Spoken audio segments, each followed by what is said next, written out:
Hello and welcome back. कशा आहात तुम्ही सगळे? आय होप की तुम्ही सगळे मस्त असाल, मजेत असाल आणि स्वतःची काळजी घेत असाल. चला तर मग आजच्या व्हिडिओला सुरुवात करूया. तर आज मी तुमच्यासोबत माझं मॉर्निंग रुटीन शेअर करणार आहे. तर व्हिडिओ जराही स्किप न करता नक्की कंटिन्यू करा. आणि हो, तुम्ही जर माझ्या चॅनलवर नवीन असाल किंवा चॅनलला अजूनपर्यंत सबस्क्राईब केलं नसेल तर चॅनललासुद्धा सबस्क्राईब करा. सकाळी उठल्या उठल्या आपल्या सर्वच गृहिणींच्या मागे कामांचा डोंगर हा उभा असतो आणि कुठून सुरुवात करू आणि कोणतं काम आधी करू हे आपल्याला काही सुचत नाही आणि कसे कसे कामं आवरतील याचाच आपण विचार करत असतो. तर ह्या सगळ्या धावपळीच्या जीवनामध्ये आपण स्वतःकडे थोडंसं दुर्लक्ष करतो. थोडंसं का, बरंच काही दुर्लक्ष करतो. तर माझ्या काही दिवसांमध्ये आलेल्या माझ्या हेल्थ इश्यूमुळे मी हे रुटीन सुरू केलं आहे. तर सर्वात सर्वात आधी तर मला तुम्ही माझे आधीचे मॉर्निंग रुटीन बघितले असेल, की मला उठल्या-उठल्या सकाळी टिफिन बनवावा लागतो आणि बऱ्याचशा मध्ये किंवा ताई लोकांना आपल्या टिफिन वगैरे मुलांचे बनवावं लागतं आणि सकाळी काही एवढा वेळ मिळत नाही, की स्वतःसाठी वेळ द्यावा किंवा व्यायाम करावा आणि बॉडी थोडी स्ट्रेच करावी.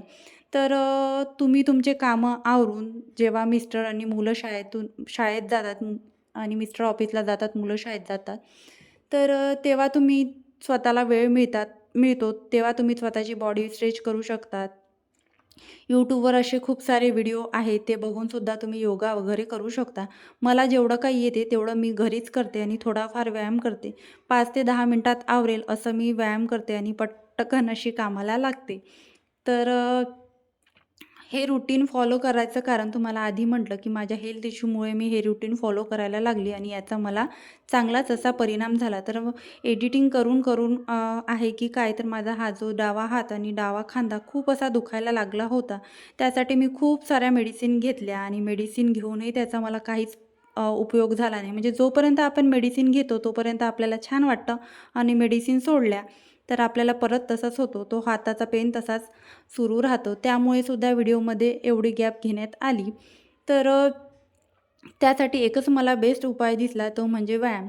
त्यानंतर घरामधले सगळे दारं, खिडक्या उघड्या केल्या आणि नंतर जो सूर्यप्रकाश आहे फ्रेश आणि बाहेरची फ्रेश हवा घरामध्ये येते. नंतर गरम पाणी घेतलं थोडं. गरम पाणी घेण्याचं कारण एकच होतं आतापर्यंत तरी, की सकाळी-सकाळी थंडी एवढी पडत आहे आणि सकाळी आणि रात्री खूप जास्त थंडी असते.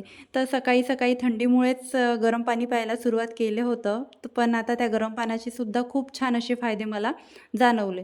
नंतर इकडे चहा उकळवायला ठेवल्यानंतर मी इथे आली बेडरूम आवरायला. कारण तुम्हाला मी बऱ्याचशा माझ्या व्हिडिओमध्ये सांगते, की माझ्या बेडरूममध्ये खूप पसारा असतो. खूप म्हणजे काय, अतिच म्हटला तरी चालेल. तर आपण एका कामासोबत आपलं दुसरं काम कसं होईल आणि आपण आपल्या घरातले कामं स्मार्टली कसे करू याकडे आपण लक्ष द्यायला पाहिजे. आपलं तेच ते नेहमीचं रुटीन तर असतंच. सोबतच आपण स्वतःची हेल्थ केअर घेतली आणि स्वतःकडे लक्ष दिलं आणि स्वतःचं जे काही आहे जे आपल्याला पाहिजे आहे, नाश्ता वगैरे, चहा वगैरे, ते सगळं टाईम टू टाईम केलं तर आपलंसुद्धा हेल्थ खराब होत नाही आणि आपल्यामुळे जी आपली फॅमिली आहे त्यांनासुद्धा त्रास होत नाही. कारण सगळं जे आहे फॅमिली आपल्यावर डिपेंड असते आणि आपल्याला काही झालं तर त्यांचं कोण करणार आणि घरात जर छोटं बाळ असलं तर जास्तच कसरत होते. घर कितीही आवरलं तरी घर तसं व्हायला वेळ लागत नाही. तरीही आपण दिवसातून एकदा जे आपले सकाळचे कामं असतात ते ते तर आपण करतो. तर जसं मी तुम्हाला सांगितलं, की कामं आपण बॅक टू बॅक केले तर आपले लवकर होतात. तर ते कामं बॅक टू बॅक करणे म्हणजेच याच्यासाठी की आपण जर उठल्या-उठल्या हातामध्ये मोबाईल घेतला आणि स्क्रोल करायला लागलो, तर मोबाईल जर स्क्रोल करायला लागलं तर त्याचे 5 मिनिटाचे 10 मिनिट आणि 10 मिनिटाचे 15 मिनिट आणि 15 मिनिटाचे अर्धा तास कसा होईल आपल्याला कळतसुद्धा नाही आणि अर्धा पाऊण तास आपण त्या मोबाईलमध्ये घालवतो आणि आपल्या घरामधले कामं तशीच पडलेले राहतात आणि मग आपली चिडचिड होते. त्या चिडचिडीमुळे सुद्धा आपल्याला ताणतणाव होतो आणि ताणतणावामुळे सुद्धा आपल्याला बरेचसे आजार होते. त्याचमुळे जर आपण आपल्या घरातली कामं आधी आवरली आणि स्वतःसाठी वेळ दिला, सकाळी उठल्या-उठल्या मोबाईल न न पाहता आपण आपल्या घरामध्ये ज्या छोट्या-छोट्या गोष्टी आहेत त्याच्याकडे लक्ष दिलं, तर ते कधीही आपल्यासाठी प्रोडक्टिव्ह ठरतं. सकाळी-सकाळी मोबाईल जर आपण हातामध्ये घेतला आणि एवढी सारी माहिती सकाळी-सकाळीच आपण जर कन्झ्युम करत बसलो, तर ती माहिती तर आपण कन्झ्युम करत जातो, पण त्या माहितीचा काहीही उपयोग करत नाही. म्हणजे एवढ्या सगळ्या रील बघतो आणि त्या रील्समधून जी काही माहिती मिळते ती आपण कन्झ्युम करत जातो. पण त्यामधून जे आहे घेण्यासारखं ते घेतो पण त्याचा उपयोग काही करत नाही. तर असं करण्यापेक्षा आपण थोडंच मोबाईल यूज करा आणि जेवढं आपल्या माइंडला आवश्यक आहे तेवढीच माहिती किंवा तेवढाच आपण डाटा आपण त्याच्यामध्ये टाकला ते बरं. हे सुद्धा मी काही दिवसामध्ये फॉलो केलं आहे. तर चहा घेतला नंतर लगेच नाश्तासुद्धा करून घेतला कारण हृदयासुद्धा आजारी आहे. तिलासुद्धा खोकला, ताप होता. कालच तिला दवाखान्यातून आणलं. थोडा कफसुद्धा आहे. तिचा खोकल्याचा आवाज तुम्हाला बॅकग्राऊंडमध्ये येतच असेल. झोपतसुद्धा नाही आहे. रात्री पण झोपली नाही आणि दुपारी पण झोपली नाही आहे. तर व्हॉईस ओव्हरमध्ये तिचा आवाज तुम्हाला दिसेल दिसेलच. ॲक्च्युली मी ती झोपायची वाट बघत होती. ती झोपल्यावर व्हिडिओला व्हॉईस देईल, पण नाही झालं पॉसिबल. नंतर नाश्ता करून घेतला. नाश्ता झाल्यानंतर, पेटपूजा झाल्यानंतर लगेच बाथरूममध्ये आली. जे काही कपडे होते, मिस्टरांचे ऑफिसचे कपडे आणि हृदयाचे 1-2 ड्रेस ते सगळे भिजत टाकले. कपडे जर आपण आधीच भिजत टाकले, तर आपले कपडे धुवायला जास्त एफर्ट्स लागत नाही आणि वेळेवर जर आपण आलो, घाई-गडबडीमध्ये कपडे भिजत टाकले आणि लगेच धुवायला गेलो, तर कपडे एवढे चांगले निघत नाही आणि तिथे 5 मिनिटाला 10 मिनिटं आपल्याला लागून जातं. तर ह्या छोट्या-छोट्या गोष्टी आपण जर आपल्या लाईफमध्ये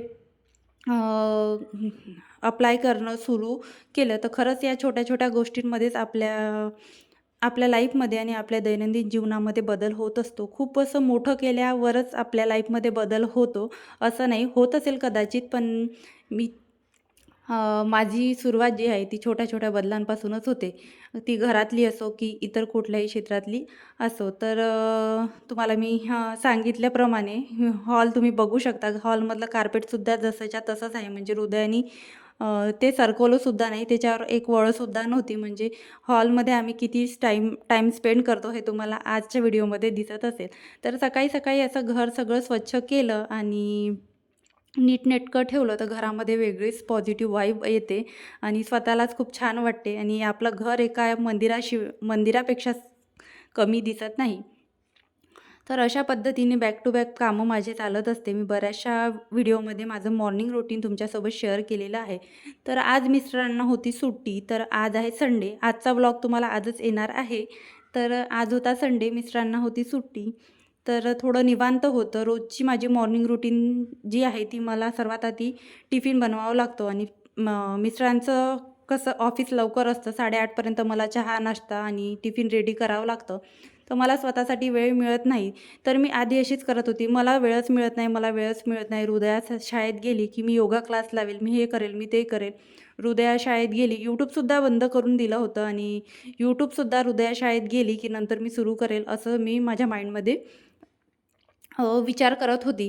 पण तसं काही नसतं. आपण करतो म्हटलं तर आपलं काहीच होत नाही आणि आता मग मी ठरवलं आहे की मिस्टर वगैरे ऑफिसला गेले, त्यांचं सगळं झालं की मला 8:30 पासून 8:45 पासूनचा जो नंतरचा वेळ आहे, तर 8:45 ते 9 मी स्वतःला देते आणि थोडाफार व्यायाम करते, थोडीफार बॉडी स्ट्रेच करते किंवा उठल्या-उठल्या बेडवरच थोडा मानेचा वगैरे, हाताचा वगैरे व्यायाम करून घेते. तिथेच 5 मिनिटं बेडवर मी व्यायाम करते.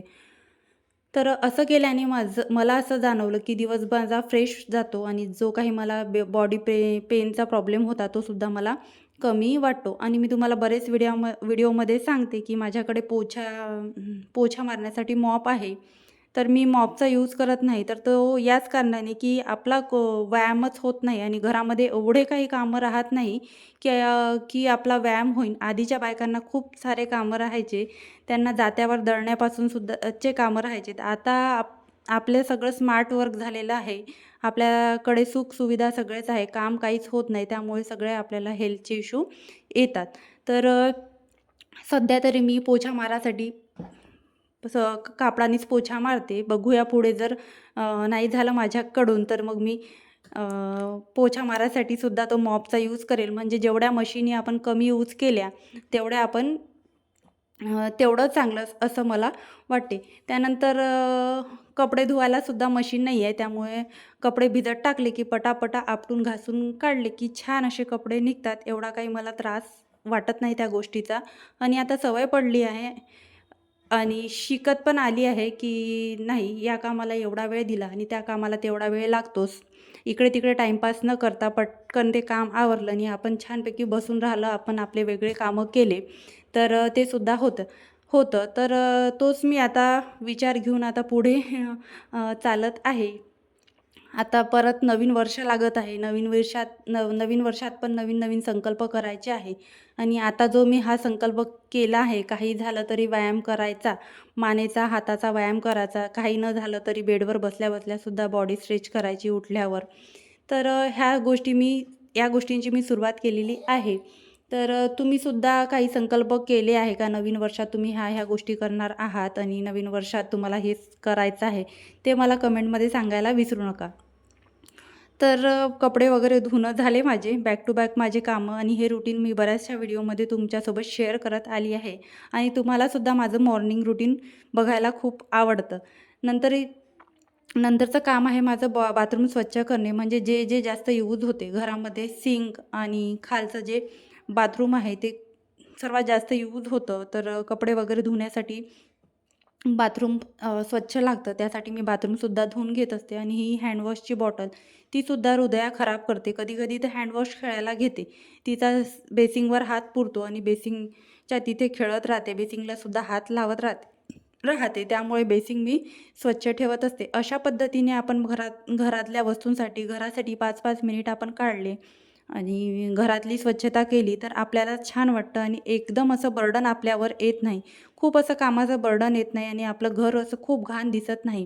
आणि मी सुद्धा माझीसुद्धा मुलगी छोटीच आहे, हृदयासुद्धा छोटीच आहे आणि मी अशी म्हणत नाही की छोट्या छोट्या मुलांचे घरं घाणेरडेच असतात. लहान मुलं सगळ्या गोष्टी घाणेरड्या करत असतात. तर आपण ह्या छोट्या-छोट्या गोष्टी मधूनच मार्ग काढत असतो आणि त्यांना सांभाळत-सांभाळत आपला जो आहे संसार करत असतो. तर हृदया छोटी आहे आणि हृदया छोटी होती तेव्हासुद्धा मी असेच छोटे-छोटे कामं, म्हणजे जेव्हा-जेव्हा मला वेळ मिळायचा तेव्हा-तेव्हा मी आवरत जायची. म्हणजे काम कोणतंच पेंडिंग राहणार नाही याकडे लक्ष द्यायची. आणि ह्या गोष्टी मी ती लहान असतानाच शिकली. म्हणजे ती लहान होती, ती अजिबात राहतच नव्हती कोणाजवळ. तिला फक्त आईच लागायची, मीच लागायची. तर मग मला जर वेळ भेटला, ती तिच्या बाबांकडे वगैरे असली आणि मला जर वेळ भेटला तर मग मी जेवढ्या फटाफट माझे कामं आवरता येईल तेवढ्या फटाफट मी माझे कामं आवरायची. तर बघू शकता घर नीटनेटकं किती छान वाटते. आणि हृदया जर आली घरामध्ये आणि हृदयाने तिचा पसारा काढला तर तुम्ही माझ्या घराचा हाल सायंकाळच्या रुटीनमध्ये बघून घ्या. 4 वाजता एकही वस्तू तुम्हाला जागेवर दिसणार नाही. नंतर मस्तपैकी अंघोळ करून घेतली. आज मला हेअर वॉश पण करायचा होता संडे असल्यामुळे. तर हेअर वॉश करून घेतला. गॅलरीमध्ये आणि घरामध्ये कुठेच ऊन येत नसल्यामुळे थोडा मला डॅन्ड्रफ पण खूप झाला आहे आणि डॅन्ड्रफच्या प्रॉब्लेमला मी फेस करत आहे. तर त्यावर तुमच्याकडे काही उपाय असेल तर ते सुद्धा मला कमेंटमध्ये सांगा. नंतर थोडंफार स्किन केअरसुद्धा करून घेतलं. काही नाही, थोडं मॉइश्चरायझर, लिप बाम आणि टिकली. जास्त मेकअप वगैरे करायला मला डेली तर आवडत नाही. मेकअप करायला मला फार आवडतं, पण डेली असं साधं सिंपल राहायला आवडतं. कारण माझी स्किन अशी आहे की काहीच सूट होत नाही. थोडं जरी काही लावलं स्किनवर तर पिंपल्स येतात आणि छोटे नाही तर खूप मोठे पिंपल मला येतात. तर मी अवॉइडच करते.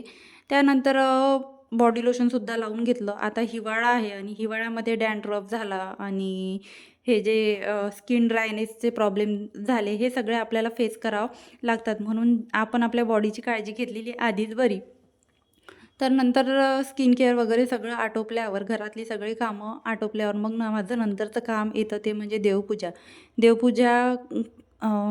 देवपूजा करायला आली. जे काही जुने फुलं होते ते सगळे काढून घेतले, देव वगैरे छान धुवून घेतले आणि नंतर देव सगळे जागेवर ठेवले. डिटेल व्हिडिओ काही शूट केला नाही कारण व्हिडिओ आधीच खूप लाँग झालेला आहे. तर देवपूजा आवरून घेतली.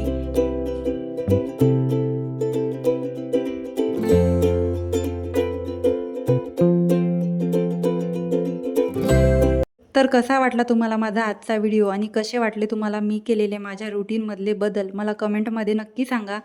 पूर्ण व्हिडिओ जर तुम्ही बघितला असेल आणि शेवटपर्यंत व्हिडिओ बघितल्यावर जर तुम्हाला माझे व्हिडिओ आवडला असेल तर व्हिडिओला एक लाईक आणि चॅनलला सबस्क्राईब करायला विसरू नका आणि व्हिडिओ तुमच्या मित्रमैत्रिणी आणि परिवारामध्ये शेअर करायला सुद्धा विसरू नका.